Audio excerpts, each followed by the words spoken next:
अगर आप भी आज के दौर में पेट्रोल के अखराजात, बढ़ती हुई महंगाई, राशन की बढ़ती हुई कीमतें और बिजली और गैस के भारी बिलों और किस्तों के दबाव से परेशान हैं, तो ये वीडियो आपके लिए है।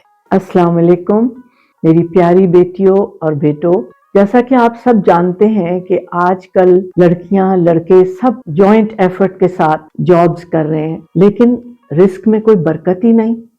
तो आज मैं आपको एक ऐसा बेहतरीन और अपना आजमूदा तजर्बा बताती हूँ कि जिसमें इंशाअल्लाह ताला आप लोगों को रिस्क की फरावानी अल्लाह की तरफ से होगी। मेरे प्यारे बच्चों, ये मेरा आजमूदा तजर्बा है और इंशाअल्लाह ताला आपको इससे बहुत फायदा होगा। और फिर आप मुझे दुआओं में भी याद रखिएगा और कमेंट करके बताइएगा भी कि आपको कितना इससे फायदा हुआ। जैसा कि मैंने आपको बताया था कि कुरान पाक एक मुकम्मल और बेहतरीन किताब है, इसमें दुनिया के हर मसले का हल है। तो ये जो मैं आज आपको बताने जा रही हूँ, ये आयत ये है, वमन यत्तक़िल्लाह यजअल लहू मख़रजम व यरज़ुक़हु मिन हैसु ला यहतसिब वमन यतवक्कल अलल्लाह फहुवा हस्बुहु। इसका बेहद खूबसूरत तर्जुमा आपको सुनाती हूँ कि जो शख्स अल्लाह से डरता है, अल्लाह ताला उसके लिए बेहतरीन रास्ते पैदा फरमा देते हैं और उसको ऐसी जगह से रिस्क देते हैं जहां से उसका गुमान भी नहीं होता। और जो अल्लाह पर भरोसा करता है, अल्लाह उसके लिए काफी है। कितना खूबसूरत तर्जुमा है इसका। ये सूरत तलाक की आयत नंबर 2 और 3 है।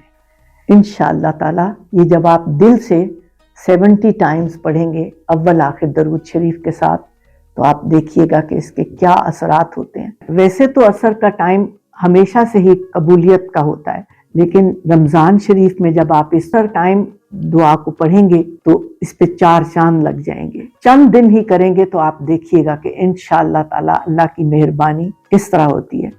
मेरे प्यारे बच्चों, आप अगर शौक से या वैसे किसी मजबूरी की वजह से जॉब कर रहे हैं, तो आप इस दुआ को अल्लाह पर यकीन और भरोसा करके पढ़ें। फिर आप देखें कि रिस्क कैसे दरवाजे तोड़ के आपके घर में दाखिल हो जाएगा इंशाअल्लाह ताला। अल्लाह के कलाम में बहुत बरकत है और वो कभी किसी को खाली हाथ नहीं लौटाता। मेरी दुआ है कि अल्लाह ताला आपको अपने खजानों से इतना दे कि आप खुलकर अपने माँ बाप घर वालों पर खर्च करें और अल्लाह की राह में भी दोनों हाथों से दें। खास तौर पे इस माह रमजान में ख्याल रखिएगा। अल्लाह हाफिज।